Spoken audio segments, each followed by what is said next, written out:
நிறைய புரட்சிகள் நடந்திருக்கு, பசுமை புரட்சி நடந்திருக்கு. ஆனால் இந்தியாவில் மிகப்பெரிய புரட்சிங்கிறது தொழில் புரட்சியும் தொழில்நுட்ப புரட்சியும் தான். கடந்த 15 ஆண்டுகளில் இந்தியா புரட்டி போடப்பட்ட ஒரு வாழ்க்கை முறையை சந்தித்ததற்கான காரணம் இன்ஜினியர்கள். தயவு செய்து உங்களுடைய வேல்யூவை நீங்கள் குறைச்சிக்காதீங்க. Because you are the directors of this country. இந்த உலகத்தை வழிநடத்துவதற்கான அதிகாரமும் அறிவும் உங்கள் கையில் கொடுக்கப்பட்டிருக்கிறது. இந்த அறிவை தயவு செய்து மனப்பாடம் செய்து மார்க்குக்காக அடமானம் வைத்து விடாதீர்கள். இந்த அறிவை கொண்டு இந்த தேசத்திற்கு தேவைப்படக்கூடிய என்னென்ன விஷயங்களை நாம் உருவாக்க வேண்டும் என்ற ஒரு பார்வைதான் நமக்கு இருக்க வேண்டும். வரலாற்றில் பல நாடுகள் பல நேரங்களில் வெறும் போரை மட்டுமே சந்தித்திருக்கிறது. ஜெர்மனி என்கிற ஒரு தேசம் தன்னுடைய வாழ்வின் பெரும்பகுதி நேரத்தை போருக்காக செலவழித்த தேசம் இன்று வரைக்கும் தன்னுடைய கார் மெக்கானிசத்தை விட்டே கொடுக்கல. எங்கு நீங்கள் போனாலும் ஜெர்மன் என்ஜின் தான் உலகத்துடைய நம்பர் 1 என்ஜின். ஒரு சின்ன நாடு தான். இந்தியாவுடைய சைஸோடு ஒப்பிடுகிற போது, இந்திய மக்கள் தொகையோடு ஒப்பிடுகிற போது மிக குறைவான மக்கள் தொகை கொண்ட ஒரு நாடு இன்றைக்கும் தன்னுடைய கார் இன்ஜினியரிங் விட்டுக் கொடுக்கல. குட்டியூண்டு நாடு தைவான் உலகத்திற்கு தேவைப்படக்கூடிய அத்தனை பொருட்களை தயாரிக்கிறது. தம்பி போட்டோ எடுத்துட்டு இருக்கக்கூடிய அந்த கேமரா கூட இன்னைக்கு தைவான். இத்தினூண்டு வடகொரியாவும் இத்தினூண்டு தென்கொரியாவும் அதை விட சின்னதாக குட்டியுண்டா இருக்கக்கூடிய ஜப்பானை விட மிகப்பெரிய இடத்திற்கு எப்படி வர வேண்டும் என்று இரவு பகலாக தன்னுடைய படைப்புகளை முன்வைக்கிறது. 1000 தொலைக்காட்சிகள் வந்தாலும் சோனி டிவி உங்கள் வீட்டில் சோனி டிவி நீங்கள் வச்சிருக்கிறத பெருமையாக பார்க்கலாம். ஒரு உலகத்தில் அதிகமான செல்போன் சேவையை பயன்படுத்தக்கூடிய தேசம் என்பது 64 கோடி இளைஞர்கள் மட்டும் இருக்கக்கூடிய இந்த தேசத்தில் 62 கோடி பேர் செல்போனை பயன்படுத்துகிறோம். உலகத்திலேயே அதிகமாக செல்போன்களை பயன்படுத்தக்கூடியவர்கள் இந்தியர்கள் அப்படின்னு ஒரு கணக்கு சொல்றது. ஆனால் உங்கள்கிட்ட செல்போனா? 2010 ஸ்டாட்டிஸ்டிக்ஸ் ரிப்போர்ட் படி இந்தியாவில் நம்பர் 1 ஃபோன் இஸ் நோக்கியா. இப்போ 2010 2011 முடிஞ்ச 2011 2012ஆம் ஆண்டில் number 1 phone in India is Samsung. உங்களுடைய ப்ராடக்ட் எங்கே? உலக நாடுகள் தயாரித்து தரக்கூடிய பொருட்களை பயன்படுத்தக்கூடிய ஒரு சாதாரண நுகர்வோர் கலாச்சாரத்தில் வாழ்வதற்கு எதுக்காக இவ்வளவு இன்ஜினியர்ஸ், எதுக்காக இவ்வளவு டாக்டர்ஸ், எதுக்காக இவ்வளவு ஆர்ட்ஸ் அண்ட் சயின்ஸ் ஸ்டூடெண்ட்ஸ்? உங்களுடைய படைப்புகள் எங்கே போச்சு? ஒரு காலத்தில் உலகம் முழுக்க வணிகம் செய்த மிகப்பெரிய கூட்டம் நீங்கள். ஒரு காலத்தில் தொழில் புரட்சி செய்து உலகம் முழுக்க உங்களுடைய பொருட்களை கொண்டு போய் சேர்த்தவர்கள் நீங்கள். உங்களுடைய கண்டுபிடிப்புகளை கண்டு உலகம் வியந்தது. அண்ணாந்து பார்த்து உட்கார்ந்துக்கிட்டு வானசாஸ்திரம் கண்டுபிடிச்சவங்க நம்ம பய தான், காமசாஸ்திரம் கண்டுபிடிச்சவங்க நம்ம பய தான். இப்போ ஒன்றும் கிடையாது. Nothing is made in India. இந்த மைக் நம்மோடு கிடையாது. பேசுகிற கோபிநாத் மேட் இன் இந்தியா. அந்த கேமரா இந்தியா கிடையாது. அதை ஆப்ரேட் பண்றவர் மேட் இன் இந்தியா. நாளைக்கு நீங்களா தான். இந்திய தெருக்களில் ஓடிக்கொண்டிருக்கக்கூடிய கார்ல ஒரு கார் கூட உங்க கார் கிடையாது.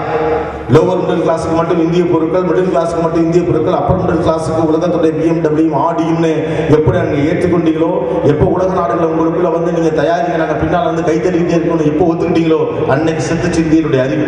காரணம் மார்க்கெட் தான் போதுங்கிற மனசு. இதை தாண்டி ஒரு வாழ்க்கை இருக்கிறது. 25,000 ரூபாய் சம்பளத்தை தாண்டி ஒரு வாழ்க்கை இருக்கிறது. 50,000 ரூபாய் சம்பளத்தை தாண்டி ஒரு வாழ்க்கை இருக்கிறது. உங்களுக்கு வாழ இடம் கொடுத்த உங்கள் கிராமத்தை தூக்கி ஒரு உச்சத்தில் உட்கார வைக்க வேண்டும் பொறுப்பு இருக்கிறது. உலக நாடுகளை கவனித்துக் கொண்டிருக்கக்கூடிய இந்தியாவை உலகத்துடைய வல்லரசாக மாற்றுவதற்கான வழி என் பாதை வழியே கிடக்கிறது என்ற திமிரும் தன்னம்பிக்கையும் எவனிடம் இருக்கிறதோ அவன் தான் இன்ஜினியர். இன்ஜினியரிங் படிக்கிறவன் மட்டும் இன்ஜினியர் கிடையாது. Please understand, you are the directors of the country. தயவு செய்து சமூகத்தை உங்களுடைய கல்வி வழியை பார்க்கிற துணிச்சல் உங்களுக்கு வந்தே ஆக வேண்டும். ஏதோ இந்தியாவுடைய ஒரு கடைக்கோடி ஒரு இடத்துல சின்ன கிராமத்துக்கு பக்கத்தில் நம்மளாம் உட்கார்ந்துருக்கோம், நம்மளால இந்த தேசத்தை பெரிய அளவுக்கு மாற்ற முடியாதுன்னு தயவு செய்து நினைக்காதீங்க. மாற்றத்தை கொண்டு வருகிறவன் இந்த கூட்டத்திலிருந்து யாராக வேண்டுமானாலும் இருக்கலாம். நீங்க உட்கார்ந்துருக்கிறது எவ்வளவு பேர் எனக்கு தெரியாது. ஆனா என் கண்ணு முன்னால உட்கார்ந்துருக்க என்னுடைய அடுத்த தலைமுறை இந்த தேசத்துடைய தலைவர்களாகத்தான் நான் பார்க்கிறேன். நீங்களும் அப்படித்தான் பார்க்க வேண்டும். என்னுடைய அடுத்த தலைமுறை மீது எனக்கு மிகப்பெரிய மரியாதையும் நம்பிக்கையும் இருக்கிறது. உங்களுக்கும் உங்கள் மீது மிகப்பெரிய நம்பிக்கையும் மரியாதையும் இருக்கும் என்றால் இந்தியாவுக்காக படைப்புகளை கொண்டு வாருங்கள். விதர்பாவில் செத்து பிழைத்துக் கொண்டிருக்கக்கூடிய விவசாயிகளுக்கு புதிய தொழில்நுட்பத்தை கற்றுக் கொடுக்க வேண்டியவர்கள் இன்ஜினியர்கள். ஏன் கண்டுபிடிக்கிறேன்? சுனாமியில் இத்தனை லட்சம் பேர் செத்த பிறகுமே சுனாமிக்கான ஒரு தொழில்நுட்பத்தை கண்டுபிடிக்கணும் நமக்கு தோணல. இன்னைக்கும் கேன்சருக்கும் தேவைப்படக்கூடிய மருந்துகளை கண்டுபிடிப்பதற்கான உபகரணங்கள் வெளிநாட்டிலிருந்து மட்டுமே இறக்குமதி செய்யப்படுது. மான்செஸ்டர் சொல்லப்படக்கூடிய கோயம்புத்தூர் மில்லில் இருக்கக்கூடிய ஒரு மிஷின் கூட உங்கள்கிட்ட மிஷின் கிடையாது. பால் பாக்கெட்டை பெண்ட் பண்ணக்கூடிய மிஷினை கூட வெளிநாட்டில் தான் இந்தியா இறக்குமதி பண்ணுது. உலக நாடுகள் அத்தனையும் இந்தியாவை ஒரு டம்பிங் யார்டா மாற்றி வச்சிருக்கு. ஒரே தேசத்தில் 46 கோடி பேர் வாடிக்கையாளர்களாக இருக்கக்கூடிய இந்த தேசத்தை எப்படியெல்லாம் பயன்படுத்திக் கொள்ள வேண்டும் என்று உலக நாடுகள் இங்கே கடை விரிச்சிருக்கு. ஒரு காலத்தில் பேண்ட் விட்டான், சத்தம் விட்டான், டிவி விட்டான், லைட்டு விட்டான், கேமரா விட்டான், சிக்கன் கூட இப்போ அவன் தான் விற்கிறான். வெக்கம் இல்லாமல் வாங்கி திருட்டு ஆங்கிலத்தில் பேசிட்டு கோக்கு குடிச்சிட்டு செகண்ட் ஷோ இங்கிலீஷ் சினிமா பார்த்துட்டா கதைக்காகாது. உலக நாடுகள் உங்கள் பொருட்களை வாங்க வேண்டும். இந்தியன் தயாரித்த பொருள் அமெரிக்க தெருக்களில் ஓட வேண்டும். I am using Indian car என்று என்றைக்கு ஒரு அமெரிக்கன் பெருமையாக சொல்லுகிறானோ அன்றைக்கு மாறுதட்டிக் கொள்வோம். தமிழகத்திலிருந்து 1.5 லட்சம் இன்ஜினியர்கள் உருவாக்குறார்கள் என்று. But you can do it. ஏதோ இந்த ஒரு சின்ன ஊர்லேருந்து பிறந்து வளர்ந்த நான் எப்படி இது செய்ய முடியும் என்று தயவு செய்து யோசிக்காதீர்கள். எல்லாராலும் செய்ய முடியும். பிரிக் சம்மிட் என்று ஒன்று உண்டு. நிறைய பேர் படிச்சிருப்பீங்க நினைக்கிறேன். BRIC submit.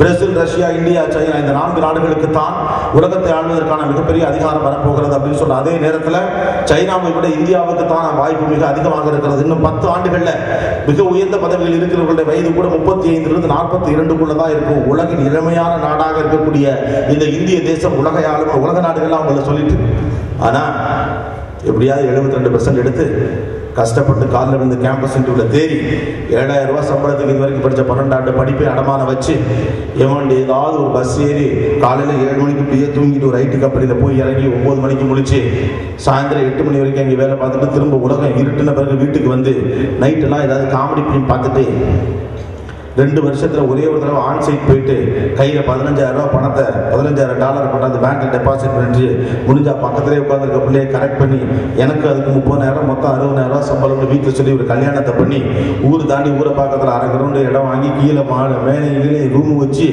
மொட்டை மாடி வச்சு ஊஞ்சல் கட்டி ஒரு வீடு வாங்கி 2 பிள்ளை பெற்று இஎம்ஐ கட்டி வாழ்ந்து கடைசியில் சாவறதுக்கு இப்பயே சாவலாம். எதுக்கு இந்த வாழ்க்கை? இதுவா வாழ்க்கை? உலகத்துடைய இளைஞர்களின் தேசம் என்று சொல்லக்கூடிய இந்திய தேசத்திலிருந்து ஒரு பொருள் கூட உலக நாடுகளால் பயன்படுத்தப்படவில்லை என்பது குறித்து உங்களுக்கு ஒரு அலட்சியம் வர வேண்டும், ஒரு ஆத்திரம் வர வேண்டும். நீங்கள் பயன்படுத்தக்கூடிய கம்ப்யூட்டர் வெள்ளைக்காரன் கண்டுபிடித்தது, நீங்க போயிட்டு இருக்க பஸ் வெள்ளைக்காரன் கண்டுபிடிச்சது. ஓகே, வெள்ளைக்காரர்கள் பஸ் கண்டுபிடிச்ச காலத்தில் ரொம்ப அடிமைப்பட்டு கிடந்த ஒரு காலகட்டத்தில் நம்ம வாழ்ந்தோம். அன்னைக்கு நமக்கு பெரிய பொருளாதாரம் இல்லை, அறிவியல் இல்லை, இன்ஜினியர் இல்லை, மத்தவன் இல்லை, பண்ணோம். ஆனா இன்னைக்கு அதானே பண்ணிட்டு இருக்கோம். உங்களுடைய கலாச்சாரமும் பண்பாடும் மொழியும் காப்பாற்றப்பட வேண்டும் என்றால் அதை இன்ஜினியர்களால் செய்ய முடியும். சார், அதெல்லாம் தமிழால் செய்ய முடியும் கிடையாது. ஒரு தேசத்துடைய கலாச்சாரம், பண்பாடு, மொழி கூட ஒரு இன்ஜினியரால தான் தீர்மானிக்கப்படுகிறது. அவங்க கம்ப்யூட்டர் கண்டுபிடிப்பாங்க, நீங்க கணினின்னு பேர் வச்சுக்கோங்க. அவன் அடுத்த வேலைக்கு போயிடுவான். அவன் லேப்டாப் கண்டுபிடிப்பான், நம்ம வெக்கம் இல்லாம மடிக்கணின்னு பேர் வச்சுக்கோம். அவன் செல்போன் கண்டுபிடிப்பான், நம்ம செல்லுல பேசின்னு பேர் வச்சுக்குவோம். அவன் பேஜர் கண்டுபிடிச்சா அகவின்னு பேர் வச்சுக்குவோம். அவன் பஸ் கண்டுபிடிச்சா பேருந்துன்னு பேர் வச்சுக்குவோம். அவன் கார் கண்டுபிடிச்சா பிளசர் கார், மகிழ்ந்து அப்படின்னு பேர் வச்சுக்குவோம். நாமெல்லாம் பொருட்களை தயாரிக்க பிறந்தோமா, பொருளுக்கு டிரான்ஸ்லேஷன் பண்றதுக்கு பிறந்தோமா? மைக்குக்கு பேர் ஒலி வாங்கின்னு வச்சுட்ட காரணத்தினால தமிழ்நாட்டில் இன்ஜினியருக்கான அர்த்தம் கிடையாது. நீங்கள் கண்டுபிடியுங்கள் உங்களுடைய படைப்புகளை.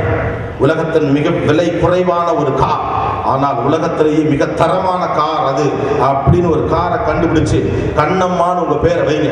வெள்ளக்காரன் கூப்பிடட்டும், அப்ப வளரும் தமிழ். நீங்கள் நானும் தமிழ் பேசி தமிழ் வளரலாம்.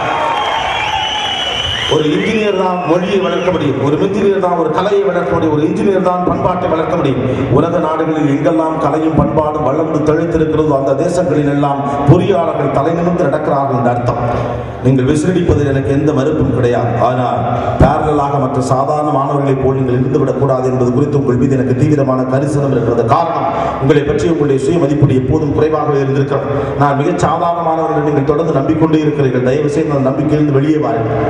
அடைவதற்கு 1000 விஷயங்கள் இந்த உலகத்தில் இருக்கிறது. உங்களால் நிறைய விஷயங்கள் செய்ய முடியும் என்பதை உங்களுடைய ஆழ் மனசுக்கு அழுத்தமாக சொல்வதன் மூலமாகத்தான் இந்த அரக்கோணம் பகுதியிலிருந்து புறப்பட்ட ஒருவன் ஐநா சபைக்கு போக முடியும் என்ற உணர்வு நமக்கு வர வேண்டும்.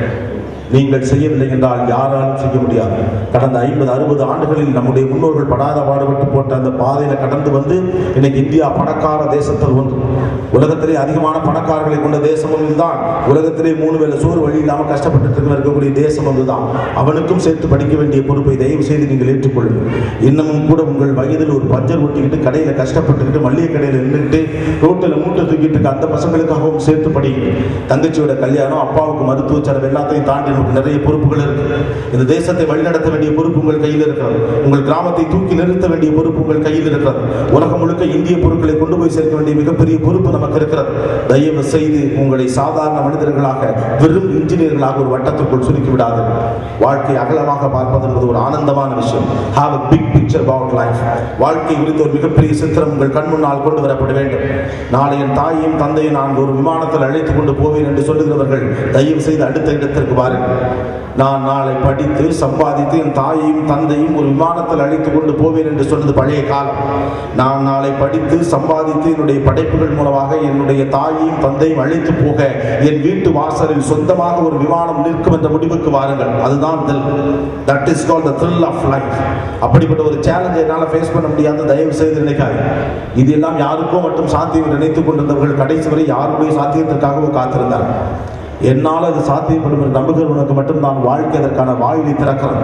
அதிர்ஷ்டம் கூட ஆசைப்படுகிறவனுக்கு தான் அடிக்கிறது. இன்றைக்கு உங்களுக்கு இருக்கக்கூடிய பொருளாதாரம், ஆங்கில அறிவு, என்ஜினியரிங் அறிவு, சுற்றுப்புற சூழல், இதை மட்டும் வைத்துக் கொண்டு உங்கள் திட்டங்களை குறிக்கிவிடாது. மனசு எப்போதும் செல்வதனாக இருக்க வேண்டும். அது கோடீஸ்வரனை போல சிந்திக்க வேண்டும். ஒரு பெரிய மனிதரை போல பார்க்க வேண்டும். என்னால் அகலமாக வாழ்க்கையை பார்க்க முடியும் என்ற எண்ணம் எவனுக்கு வருகிறதோ அவன் தான் அடுத்த இடத்தை நோக்கி பயணிக்கிறான். நீங்கள் படிக்கக்கூடியது என்ன படிப்பாங்கனாலும் இருக்கட்டும், அது மெக்கா இருக்கட்டும், ட்ரிபிள்இயா இருக்கட்டும், ஈசியா இருக்கட்டும், சிவிலா இருக்கட்டும், ஆர்கிடெக்சரா இருக்கட்டும், நாட்டுக்காக படிக்கும், நம்ம வீட்டுக்காக படிக்கும், நம்மை சார்ந்த மனிதர்களுக்காக படிக்கும். அப்ப படிப்பு பாரமாக தெரியாது. உலகத்திலேயே சந்தோஷமாக கொண்டாடப்பட வேண்டிய ஒரு விஷயம்ங்கிறது எஜுகேஷன் தான். ஒரு மனுஷனுக்கு எல்லாவற்றையும் தருவது அப்படின்னா இன்னைக்கு இந்தியாவை பொறுத்தவரைக்கும் எஜுகேஷன் வேற எதுவும் தர முடியாது. ஒரு பொருளாதாரத்தை, சமூக அந்தஸ்தை, பணத்தை, கௌரவத்தை, அறிவை எல்லாத்தையும் ஒரு கல்வி தருகிறது. ஆனா அந்த கல்வி ஒரு மனுஷன் தூக்கி சுமக்கிறான். கொண்டாடப்பட வேண்டிய ஒரு விஷயத்தை ஒரு மனிதன் ஏன் தூக்கி சுமக்க வேண்டிய கொடூரம் ஏற்படுது. 3 மணி நேரம் ஒரு சினிமாவில் ஒரு நடிகர் வந்து ஆடிட்டும் பாடிட்டும் போறது நமக்கு சந்தோஷமா இருக்கு. ஆனா வாழ்க்கை முழுக்க சந்தோஷத்தை தரப்போகிற ஒரு கல்வி ஏன் இப்படி தூக்கி சுமக்கிறீங்க? காரணம் பாரமாக இருக்கிறது. எவனுக்காகவும் படிக்கிறேன், அப்பாவின் கனவை தீர்க்க படிக்கிறேன், வாங்கின கடனை தீர்க்கிறதுக்காக படிக்கிறேன், என்ன எழவோ படிக்கிறேன். இது உலகத்தினுடைய எல்லா அடிமைத்தனத்தையும் உடைக்கிற சாதம். இந்த தேசத்தை திருப்பி போடுவதற்காக உங்கள் கையில் கொடுக்கப்பட்டிருக்கக்கூடிய அரசியல் சாசனம், மக்கள் உங்களை ஆட்சி அதிகாரத்திற்கு தேர்ந்தெடுக்க போவதற்காக கையில் கொடுத்திருக்கிற அட்சய பாத்திரம், கல்வியை அப்படி பாருங்கள். இனி புத்தகத்தை தலைக்கு வைத்தால் தூக்கம் வராது, துடிப்பு வர வேண்டும். நமக்கு எதிராக நடந்து கொண்டிருக்கக்கூடிய சமூக, அரசியல், வணிக போருக்கு எதிராக ஒரு மிகப்பெரிய ஆயுதத்தை கையில் எடுக்க வேண்டிய அவசியம் நமக்கு இருக்கிறது. இந்தியாவுடைய பொருளாதார சித்தாந்தத்தை கலைப்பதன் மூலமாக இந்திய இளைஞர்களை முடக்கி போட்டு விட முடியும் என்று ஐரோப்பிய அமெரிக்க நாடுகள் எடுத்த முயற்சி தான் உங்க கையில் இன்னைக்கு இருக்கக்கூடிய கிரெடிட் கார்டு. ஒரு 15 வருடத்திற்கு முன்னால இந்தியாவில் ஒருத்தர் வீட்டில் படியேறி கடன் கேட்டானா சாண்டுக்கிட்டு செத்து போயிடுவான். நம்ம குடும்பங்கள் அப்படி ஒரு தாத்தா உண்டு. கடன்கார வீட்டு படியேறி வந்துட்டான், தற்கொலை செஞ்சு போன தாத்தா இருந்த ஊர்ல, கடன் பட்டார் நெஞ்சம் போல கலங்கினான் இலங்கை வேந்தன்னு சொன்ன ஊர்ல இன்னைக்கு கிரெடிட் கார்டு வச்சுனா பொண்ணே கொடுக்க மாட்டாங்க. கடன்காரனாக இருப்பது கௌரவம் என்கிற அளவுக்கு உங்களுடைய பொருளாதார கலாச்சாரம் சீரழிக்கப்பட்டிருக்கிறது. சேமிப்பிலிருந்து செலவு செய்ய என்று சொல்லி வளர்க்கப்பட்ட இந்த சமூகம் இன்றைக்கு செலவு செய்துவிட்டு பிறகு இஎம்ஐ கட்டுன்னு சொல்லுது, கேட்டுக்கிட்டோம். ஒட்டுமொத்தமாக உங்களுடைய பொருளாதார கலாச்சாரம் சிதைக்கப்பட்டதற்கான காரணம் வெளியிலிருந்து வருகிறவர்கள் செய்யக்கூடிய வணிக ஏற்பாடு. வெறும் நுகர்வோராக உங்களை வைத்திருப்பதன் மூலம் மட்டுமே உங்கள் அறிவு கண்ணை திறக்காமல் பார்த்துக் கொள்ள முடியும் என்று ஐரோப்பிய அமெரிக்க நாடுகள் மிக தெளிவாக திட்டமிடுகின்றன. தயவு செய்து இனி நம்முடைய வேலை படைப்புகளை உருவாக்கும்.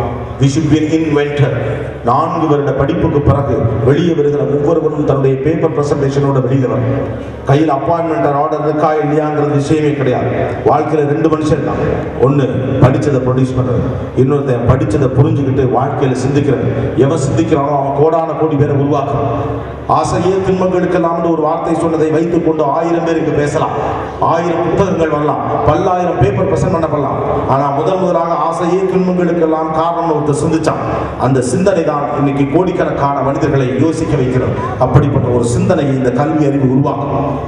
இன்ஜினியரிங் படிக்கிறவங்க எல்லாருக்கும் ஒரு மிக முக்கியமான விஷயம், தயவு செய்து மேலாண்மையும் சேர்த்து படிங்க. ஏன் டிபார்ட்மெண்ட் இது, அந்த காலம் முடிஞ்சிச்சு. நான் பிசிக்ஸ் படிக்கிறேன், பிசிக்ஸ் மட்டுமே படிப்பேன், தயவு செய்து படிக்காது. எனக்கும் இந்த பேப்பருக்கும் சம்பந்தமில்லை, தயவு செய்து ஒதுக்காது. சாதிய கட்டுமானங்களை உடைப்பதற்கும், பெண்ணடிமைத்தனத்தை எதிர்ப்பதற்கும், இன்னமும் கோயில்களுக்கு அனுமதி மறுக்கப்படக்கூடிய வாழ்க்கை முறையை ஒழிப்பதற்கும், அரசியலுக்கு எதிரான தவறான விஷயங்களை தட்டி கேட்பதற்கும் இந்த கல்வி பயன்பட வேண்டும் என்ற பார்வையோடு எஜுகேஷனை பாருங்க. நாளை ஒரு வெள்ளைக்காரோடைய பொருளை கையில் எடுக்கிற போது வெட்கம் வர வேண்டும். காரணம், நீங்க இன்ஜினியர். ஒரு பணக்கார நாட்டுடைய வெளிநாட்டு கார் உள்ளே ஓடுகிற போது அதை பார்க்க உங்கள் கண்கள் கூசுற காரணம் நீங்க இன்ஜினியர். அதே போன்ற ஒரு தயாரிப்பை தயாரிப்பதற்கான அறிவு உங்கள் கையில் கொடுக்கப்பட்டிருக்கிறது. அந்த அறிவை வைத்துக் கொண்டு அது 7,000 ரூபாய் கடமான வைக்கப் போகிறீர்களா, இல்லை உலக நாடுகள் எல்லோரும் வியந்து பார்க்கக்கூடிய ஒரு படைப்பை உருவாக்க போகிறீர்களா? அவ்வளவுதான் வித்தியாசம். காந்தியை 10 மார்க் கடமான வச்சோம், நம்மளை 7,000 ரூபாய் கடமான வைக்கணும், அவ்வளவுதான். வள்ளுவரையே 10 மார்க் கடமான வச்ச கூட்டம் நம்முடைய கூட்டம். இதற்காக இந்த கல்வி முறையை சாடி இருக்கிறோம், பெற்றோர்களை சாடி இருக்கிறோம், கல்வி கூடங்களை சாடி இருக்கிறோம், ஆசிரியர்களை சாடி இருக்கிறோம். காலம் முடிந்தது. It is now your era. India இளைஞர்களின் தேசம். 64 கோடி இளைஞர்களை ஒரே இடத்தில் தேக்கி வைத்திருக்கக்கூடிய ஒரு தேசத்தின் பிரதிநிதிகள் நீங்கள். தயவு செய்து விசிலடிச்சான் குஞ்சுகள் என்ற இடத்திலிருந்து நகர்ந்து தேசத்தை தூக்கி நிறுத்துவதற்கான திறமை இருக்கிறது என்ற அகங்காரத்தோடு இந்த சமூகத்தை பாருங்கள். உங்களிடம் இருக்கக்கூடிய ஆணவமும் திமிரும் அறிவோடு சேர்ந்து பயணிக்க வேண்டிய அவசியம் இருக்கிறது. உலக நாடுகளுக்கு பதில் சொல்ல வேண்டியவர்கள் நீங்கள் தான். என்றைக்கு வேண்டுமானாலும் இந்த நாட்டை தலையில்